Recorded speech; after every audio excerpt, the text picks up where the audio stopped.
You've encountered one of the most prevalent landscape photography issues if you've ever shot a picture where the mountains appear sharp, but the rock in the foreground is soft, or the foreground is sharp, but the horizon is out of focus. Our eyes can take in a whole scene and make it feel sharp from front to back, but a camera has to make a very specific focusing decision. That's where hyperfocal distance comes in.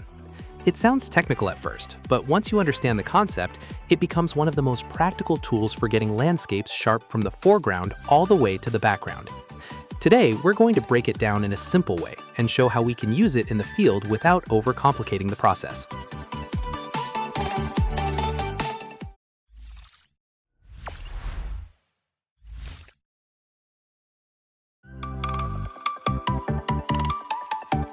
Hyperfocal distance is the closest distance you can focus your lens while still keeping everything from about half that distance to infinity acceptably sharp. In practical terms, it helps us place the focus point in a spot that gives us the maximum useful depth of field. Let's make that more concrete. Imagine we're shooting with a 24mm lens at f11 on a full-frame camera. The hyperfocal distance might be around 2 meters. If we focus on something about 2 meters away, then everything from roughly 1 meter in front of the camera to the horizon can appear acceptably sharp. The important word here is acceptably. Hyperfocal distance doesn't mean every part of the image is equally razor sharp at the pixel level. It means the foreground, middle ground, and background all fall within a range of sharpness that looks good in a normal viewing situation.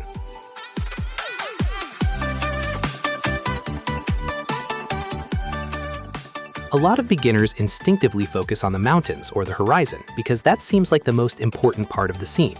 The problem is that focusing at infinity pushes much of the depth of field behind the focus point, where it doesn't help us at all. When we focus too far away, we lose sharpness in the foreground. That's why a nearby rock, flower, or patch of grass can end up looking soft, even when the background is perfectly sharp. Hyperfocal focusing solves this by placing the focus point closer into the scene. Instead of focusing on the farthest object, we focus at the distance that balances foreground and background sharpness.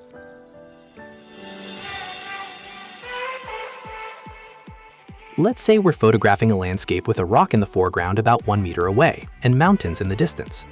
If we use a 24mm lens at f11, a hyperfocal distance around 2 meters would be a good starting point.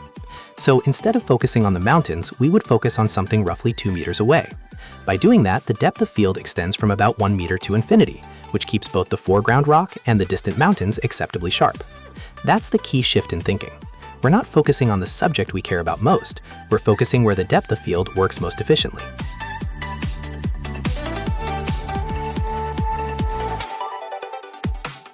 The easiest and most accurate way to find hyperfocal distance is to use a smartphone app like PhotoPills, DOF Master, or Hyperfocal Pro. We simply enter the camera format, focal length, and aperture, and the app gives us a distance to focus on. But if we don't want to pull out an app every time, there's a practical field rule we can use. Find the closest object we want to appear sharp, estimate how far away that object is, then double that distance and focus there. For example, if the nearest important object is about 1 meter away, we can start by focusing at around 2 meters. It's not mathematically perfect, but it usually gets us close enough when using a wide-angle lens stopped down to f8 or f11.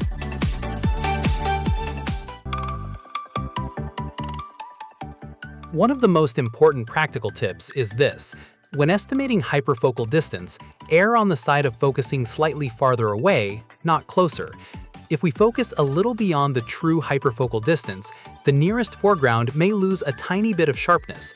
But if we focus too close, the far limit of sharpness can fall short of infinity, and the horizon may become soft. In landscape photography, a soft horizon is usually much more noticeable than a slightly softer foreground edge.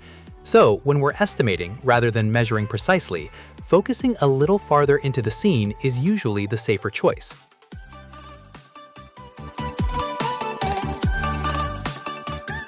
Hyperfocal distance works best when paired with a sensible aperture. Stopping down to f8 or f11 usually provides a strong balance between depth of field and overall lens sharpness. It can be tempting to stop down all the way to f16 or f22 to maximize depth of field, but very small apertures can introduce diffraction, which softens the entire image and reduces overall sharpness. For most landscapes, we treat f8 to f11 as the sweet spot. Then we use hyperfocal focusing to place that depth of field where it does the most work.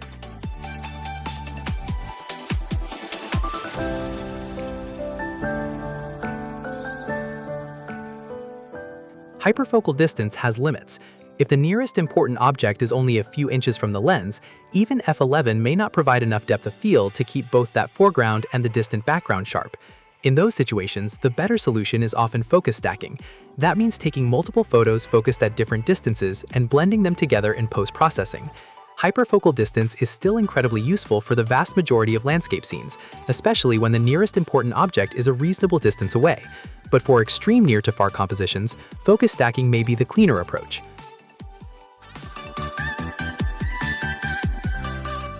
Modern cameras make it much easier to verify focus than older manual focus systems did.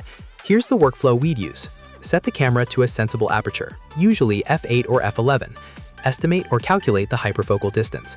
Focus on an object at that distance. Use magnified live view to check the horizon. Check the nearest important foreground object as well. If the horizon looks soft, move the focus point slightly farther away. If the foreground is too soft, move the focus point slightly closer or consider focus stacking.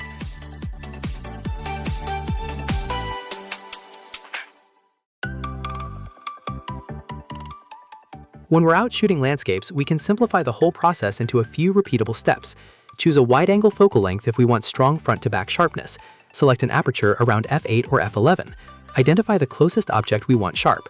Estimate or calculate the hyperfocal distance. Focus at that distance.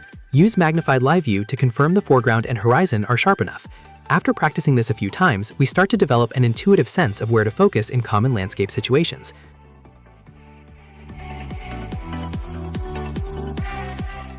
Hyperfocal distance sounds complicated at first, but it's really just a way of placing our focus intelligently. Instead of guessing or always focusing on the horizon, we use the lens's depth of field in the most efficient way possible. For most landscapes, a wide-angle lens and aperture around f8 or f11 and a focus point slightly into the scene will get us very close. And if we want maximum precision, a hyperfocal distance app can give us the exact number. Once we start using this technique consistently, we'll spend less time hoping the image is sharp and more time knowing that the foreground, middle ground, and background are all working together. That's it for today. If this breakdown helped you understand hyperfocal distance, let us know how you usually focus your landscapes. And if you want more practical photography guides like this, don't forget to like, subscribe, and we'll catch you in the next one.